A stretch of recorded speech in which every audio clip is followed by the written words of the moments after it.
नमस्कार, आप सभी का स्वागत है हमारे इस खास बुलेटिन में। खबरों की शुरुआत करते हैं। पीएम मोदी चीन दौरे पर हैं और इस दौरान पीएम मोदी ने चीन के राष्ट्रपति शी जिनपिंग के साथ द्विपक्षीय बैठक की, जिसमें पीएम मोदी ने कहा कि मैं शंघाई सहयोग संगठन की चीन द्वारा सफल अध्यक्षता के लिए आपको बधाई देता हूं। तो चीन यात्रा के निमंत्रण को आज की हमारी बैठक के लिए मैं आपका धन्यवाद करता हूं। तो वहीं आपको बता दें कि चीन के राष्ट्रपति शी जिनपिंग ने कहा कि चीन और भारत पूर्व की दो प्राचीन सभ्यता हैं। हम दुनिया के दो सबसे अधिक आबादी वाले देश हैं और हम ग्लोबल साउथ के भी महत्वपूर्ण सदस्य हैं।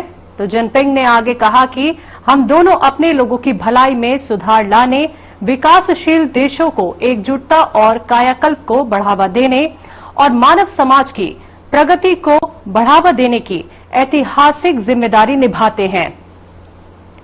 तो दोनों देशों के लिए ये सही विकल्प है कि वो ऐसे मित्र बने जिसके अच्छे पड़ोसी और सौहार्दपूर्ण संबंध हो।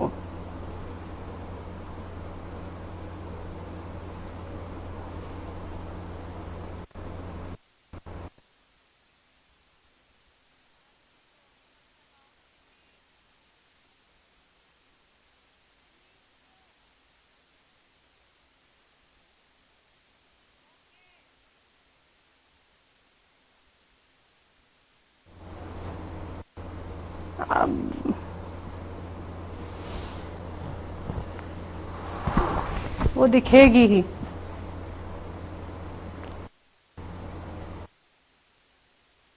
मुलाकात भी हुई, आप देख सकते हैं।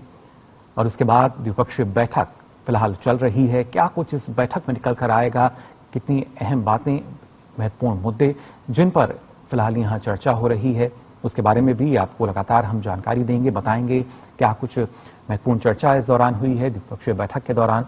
फिलहाल इन तस्वीरों से आप अंदाजा लगा सकते हैं किस तरीके से प्रधानमंत्री नरेंद्र मोदी की जो मुलाकात है शी जिनपिंग के साथ कितनी अहम है, क्योंकि वैश्विक परिदृश्य में अगर देखा जाए आज दुनिया की निगाहें इस बैठक पर भी जाहिर तौर पर टिकी होंगी। जिस तरीके से विश्व की दो जब आर्थिक महाशक्तियों की हम बात करते हैं, चीन की बात की जाए, भारत की बात की जाए, दो ऐसी अर्थव्यवस्थाएं जहां पर लगातार भारतीय अर्थव्यवस्था है जो कि हम देख सकते हैं कैसे विश्व में सबसे तेजी से उभरती हुई है, और चीन की अर्थव्यवस्था की अगर बात की जाए क्या उसको भी गति देने का काम जो दोनों की बैठक है उसमें होता हुआ नजर आएगा। किस तरीके से भारत जो है वो एक मार्केट एक्सेस को देख सकता है, तो दूसरी तरफ चीन जो है वो सप्लाई चेन के लिए भी क्या यहाँ पे किसी बात को रख सकता है। फिलहाल ये बैठक जो है चल रही है तियानजिन में पीएम मोदी और चीन के राष्ट्रपति शी जिनपिंग के बीच। तो हम देख रहे हैं ये तस्वीरें प्रधानमंत्री नरेंद्र मोदी और चीनी राष्ट्रपति शी जिनपिंग की। साफ तौर पर यह हैंडशेक जता रहा है, दिखा रहा है कि दोनों देश आगे बढ़ने के लिए तत्पर हैं और दोनों देशों के बीच जो कूटनीतिक संबंध है उसको 75 साल पूरे हो रहे हैं। ऐसे में दोनों देशों का प्रतिनिधिमंडल इस समय ये द्विपक्षीय मुलाकात करता हुआ, और हम देख रहे हैं कि प्रधानमंत्री नरेंद्र मोदी चीन की 2 दिवसीय यात्रा पर तियानजिन कल पहुंचे और आज ये द्विपक्षीय मुलाकात हो रही है।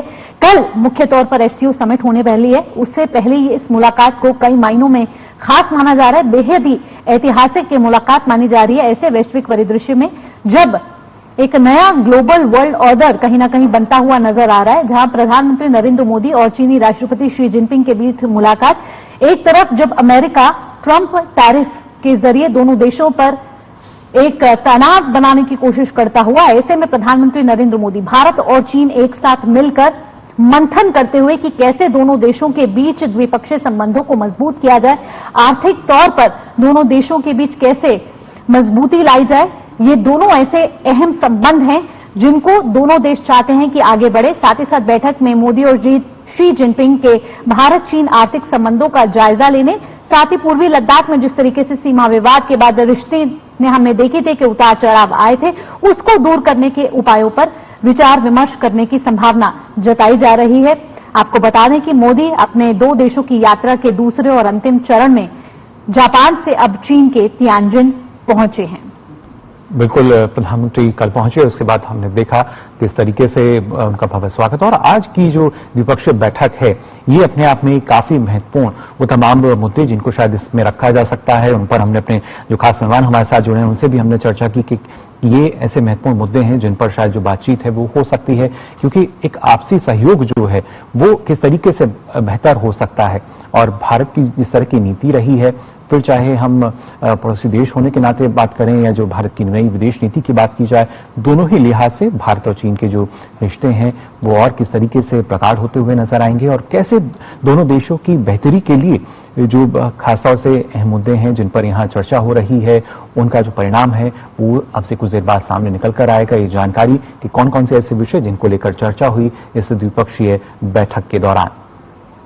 तो दुनिया भर की नजरें इस समय इस बैठक पर टिकी हुई हैं। चीन की धरती पर इस समय प्रधानमंत्री नरेंद्र मोदी है और प्रधानमंत्री नरेंद्र मोदी और शी जिनपिंग के बीच महा मुलाकात चल रही है। ये मुलाकात ऐसे वक्त पर हो रही है जब अमेरिकी राष्ट्रपति ट्रंप टैरिफ के नाम पर कहीं ना कहीं अपनी मनमानी करते हुए नजर आ रहे हैं। प्रधानमंत्री मोदी और शी जिनपिंग की ये मुलाकात 10 महीने बाद ये पहली द्विपक्षीय बातचीत है। ये दोनों नेता पिछली बार 2024 में रूस के कजान में आयोजित ब्रिक्स शिखर सम्मेलन के दौरान मिले थे। अब माना जा रहा है कि खास संबंध किस तरीके से मजबूत किए जा सकते हैं और हाल ही में हुई प्रगति को किस तरीके से आगे बढ़ाया जा सकता है, ये कुछ ऐसे मुद्दे हैं जो इस मुलाकात के बाद सामने आ सकते हैं। और ये मुलाकात अपने आप में बेहद ही खास। तो पीएम मोदी ने अपने कार्यक्रम मन की बात के तहत देश को संबोधित किया। अपने कार्यक्रम के 125वें एपिसोड में पीएम मोदी ने कई बड़े मुद्दों पर चर्चा की।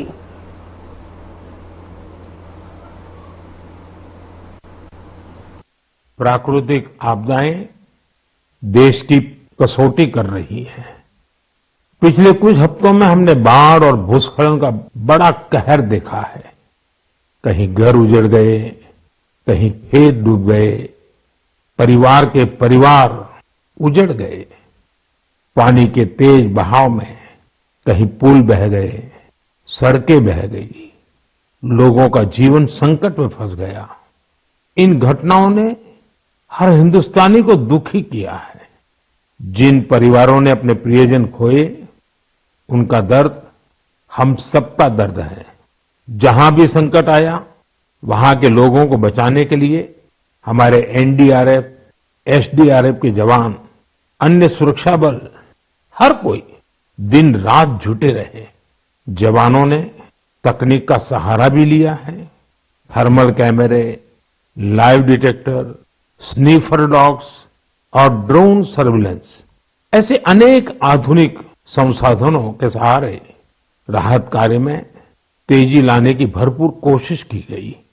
इस दौरान हेलीकॉप्टर से राहत सामग्री पहुंचाई गई, घायलों को एयरलिफ्ट किया गया। आपदा की घड़ी में सेना मददगार बनकर सामने आई। स्थानीय लोग, सामाजिक कार्यकर्ता, डॉक्टर, प्रशासन, संकट की इस घड़ी में सभी ने हर संभव प्रयास किया। मैं ऐसे हर नागरिक को हृदय से धन्यवाद देता हूं जिन्होंने इस कठिन समय में मानवीयता को सबसे ऊपर रखा हुआ है। मेरे प्यारे देशवासियों, बाढ़ और बारिश की इस तबाही के बीच जम्मू कश्मीर ने 2 बहुत खास उपलब्धियां भी हासिल की है। इन पर ज्यादा लोगों का ध्यान नहीं गया, लेकिन जब आप उन उपलब्धियों के बारे में जानेंगे तो आपको बहुत खुशी होगी। जम्मू कश्मीर के पुलवामा के एक स्टेडियम में रिकॉर्ड संख्या में लोग इकट्ठा हुए। यहां पुलवामा का पहला डे नाइट क्रिकेट मैच खेला गया। पहले ये होना असंभव था, लेकिन अब मेरा देश बदल रहा है। ये मैच रॉयल प्रीमियर लीग का हिस्सा है, जिसमें जम्मू कश्मीर की अलग अलग टीमें खेल रही हैं। इतने सारे लोग, खासकर युवा, पुलवामा में रात के समय हजारों की तादाद में क्रिकेट का आनंद लेते हुए, ये नजारा वाकई देखने लायक था।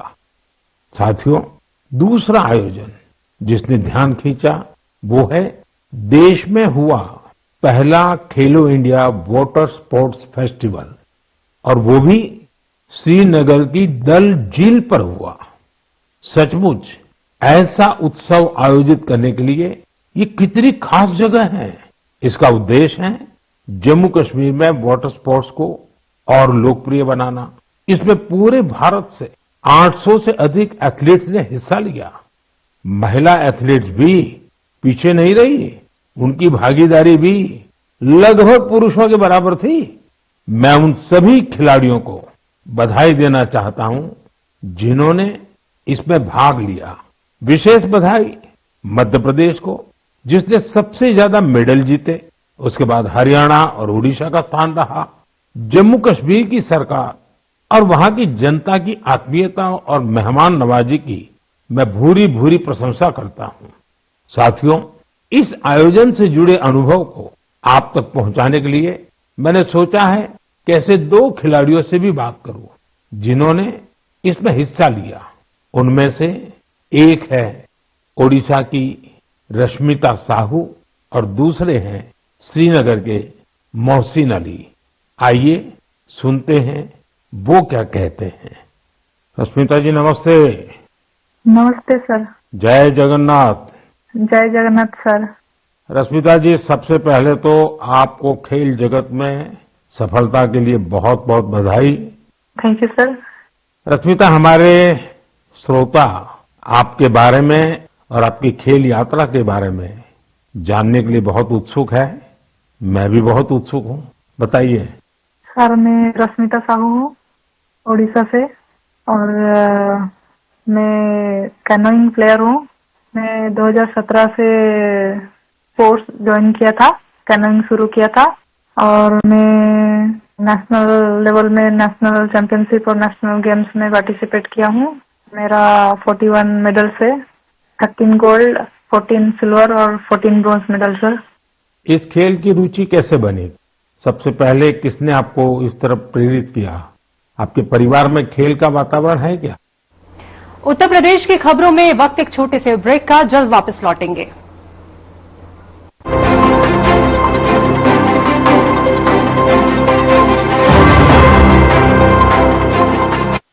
लोग सेहत बनाने के लिए क्या क्या नहीं करते। जिम जाते हैं, कसरत करते हैं, काजू बादाम प्रोटीन के डिब्बे तक घोल घोल कर पीते हैं, फिर भी उनकी सेहत नहीं बनती, क्योंकि उनका पाचन तंत्र खराब है। और जब तक के पाचन तंत्र दुरुस्त नहीं होगा, वो जितना मर्जी अच्छे से अच्छा खा ले, उनकी सेहत नहीं बन सकती।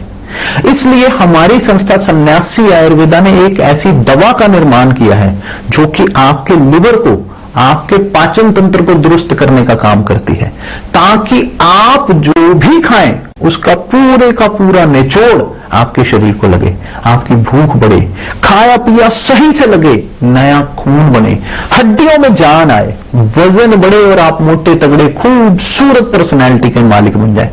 सिर्फ 699 रुपए की पूरे 1 महीने की दवा होती है और आप इसे घर बैठे 01145454545 पर फोन करके दवा मंगवा सकते हैं। क्या रंग खिला, क्या रूप सजा, मैंने ही नहीं दुनिया ने कहा।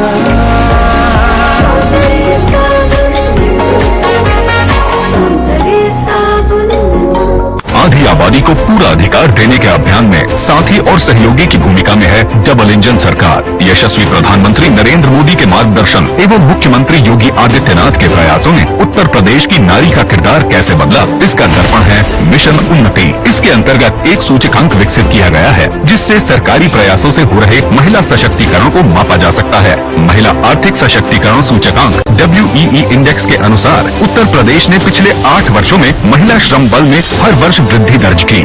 2017 के बाद हुए इस बदलाव का आधार बनी चुस्त दुरुस्त कानून व्यवस्था एवं मिशन शक्ति का विजन, जिसने महिलाओं को सुरक्षित बनाया, स्वावलंबन का मार्ग भी प्रशस्त किया। व्यवसाय, तकनीक एवं अन्य क्षेत्रों में महिलाओं के कौशल विकास और प्रशिक्षण से सरकारी नौकरियों में महिलाओं की संख्या में लगातार वृद्धि हुई। विभिन्न सरकारी योजनाओं और कार्यक्रमों ने स्वयं सहायता समूहों, आसान ऋण एवं उद्यमिता को प्रोत्साहन देकर आत्मनिर्भरता के नए द्वार खोले। काम दमदार, डबल इंजन सरकार।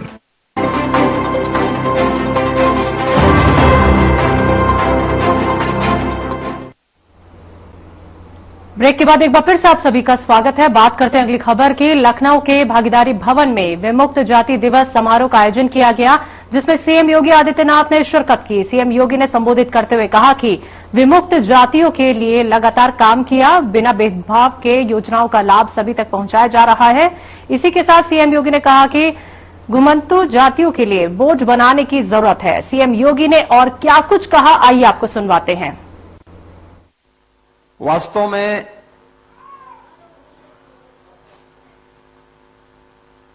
ये जातियां कौन है?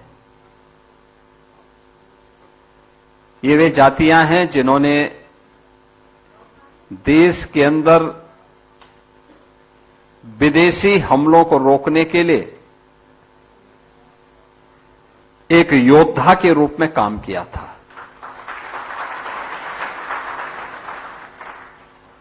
अपने पराक्रम का लोहा जिन्होंने अलग अलग कालखंड में मनाया था, कभी मुगलों के खिलाफ लड़े थे, फिर अंग्रेजों के खिलाफ लड़े थे, और लड़ते लड़ते उन्हें कभी ऐसी परिस्थितियां हो जाती थी कि युद्ध के मैदान से पलायन करना होता था। परिस्थितिवश जब पलायन करना होता था तो घर बार सब कुछ उनका जब्त हो जाता था या नष्ट हो जाता था, और वे ऐसे घूमते हुए घुमंतु बन गए। उन पर अत्याचार करने के लिए 1857 के प्रथम स्वातंत्र समर के बाद जब ब्रिटिश गवर्नमेंट ने देखा कि ये जातियां उनको इस देश में ज्यादा समय तक शासन नहीं करने देंगे, तो उन्होंने क्रिमिनल ट्राइब्स एक्ट 1871 बना करके तमाम उन जातियों को जो भारत की योद्धा जाति थी, जिन्होंने समय समय पर विदेशी हुकूमत के खिलाफ उन युद्धों में भाग लिया था, उन सबको क्रिमिनल ट्राइब्स बना करके उनको पूरी तरीके से उनके जीवन के साथ खिलवाड़ करने का काम किया। और इसके पीछे की मंशा थी कि इन्हें जन्म से अपराधी बना दिया जाए, जैसे कि यहां पूर्व वक्ताओं ने यहां पर कहा। और लेकिन 1947 में देश आजाद हुआ और 52 तक ये जातियां तब भी उसी प्रकार की क्रिमिनल ट्राइब्स का हिस्सा बनी रही। 31 अगस्त 1952 को बाबा साहब डॉक्टर भीमराव अंबेडकर जी के प्रयासों से इन सभी जातियों को क्रिमिनल ट्राइब से मुक्ति मिली, और क्रिमिनल ट्राइब से मुक्त होने के बाद इन्हें भी आगे बढ़ने का अवसर प्राप्त हुआ। अलग अलग क्षेत्र में इन्होंने काम प्रारंभ किया और फिर इनके लिए तमाम प्रकार के अन्य आयोजन प्रारंभ हुए। आज के इस अवसर पर जब हम लोग यहां पर हैं, उत्तर प्रदेश सरकार और भारत सरकार हर घुमंतु जाति के कल्याण के लिए पूरी प्रतिबद्धता के साथ कार्य कर रही है। आश्रम पद्धति के विद्यालय बना करके उत्तम शिक्षा की व्यवस्था हो सके, इसके लिए 9 जनपदों में अब तक जयप्रकाश नारायण सर्वोदय विद्यालय, रामपुर, फर्रुखाबाद, वाराणसी, लखनऊ, गोरखपुर, गोंडा, सोनभद्र, सुल्तानपुर, इन सब में ये विद्यालय प्रारंभ हो चुके हैं। 2 आवासीय आश्रम पद्धति के विद्यालय प्रयागराज और लखनऊ में प्रारंभ हो चुका है। 101 आश्रम पद्धति विद्यालय विभाग के द्वारा कुल संचालित हैं, और इन आवासीय विद्यालयों में बच्चों के लिए उनके रहने की, खाने की, यूनिफॉर्म की और हर प्रकार की सुविधा, ये सभी प्रकार की सुविधाएं सरकार वहां पर उपलब्ध करवाने का कार्य कर रही है। इसके अलावा प्रतापगढ़ और लखीमपुर खीरी में भी, प्रतापगढ़ में 2, लखीमपुर खीरी में 1, 3 छात्रावास संचालित हैं। 264 राजकीय अनुसूचित जाति छात्रावास में भी विमुक्त जाति के छात्र छात्राओं के लिए उन्हें प्रवेश वहां पर देने की व्यवस्था है।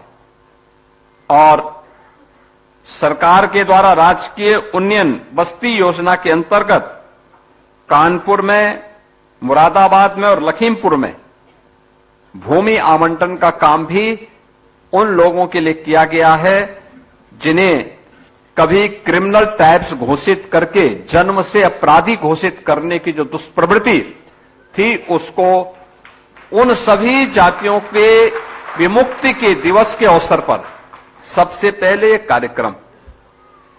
मुझे आप सबको यह भी बताना है कि पिछले 11 वर्ष में प्रधानमंत्री मोदी जी के नेतृत्व में इन सभी गोमंत जातियों के कल्याण के लिए केंद्र और राज्य सरकार पूरी ईमानदारी और प्रतिबद्धता के साथ कार्य कर रही है। आज आप उत्तर प्रदेश में देखते होंगे कि हमारी सरकार आई, उससे पहले की सरकारों को इस बात की फुर्सत नहीं थी कि वनटांगिया के लिए कुछ कर सके। हमारी सरकार ने उन्हें राजस्व गांव का दर्जा दिया, उन्हें मत प्रदान करने का अधिकार दिया। 1947 से लेकर के 2017 तक एक भी वनटांगिया परिवार के अपने पक्के मकान नहीं थे। आज उन सब के पक्के मकान बन गए हैं, उनके लिए स्कूल बन गए हैं, उनके लिए आंगनबाड़ी केंद्र बन गए हैं, उनके लिए हॉस्पिटल बन गए हैं। शासन की सभी प्रकार की योजनाओं से उन्हें आच्छादित किया गया है। मुसहर सुविधाओं से वंचित थे, आज उन्हें सभी प्रकार की सुविधाओं से युक्त किया गया है। कोल सुविधाओं से वंचित थे, उन्हें सभी प्रकार की सुविधाओं से युक्त किया गया है। थारू, गौड़, चेरो और तमाम अन्य उन सभी जातियों, बुक्सा, सहरिया, इन सब को भी इन योजनाओं से संतृप्त करने का कार्य किया जा रहा है। कुम्हार जाति के लोगों के लिए व्यवस्था बनाई गई कि हर ग्राम पंचायत में अप्रैल से लेकर के जून तक गांव का तालाब मिट्टी निकालने के लिए उन्हें फ्री में उपलब्ध होगा और उन्हें सोलर चाक और इलेक्ट्रिक चाक देकर के प्लास्टिक को प्रतिबंध करके मिट्टी के बर्तनों का उपयोग करना प्रारंभ किया।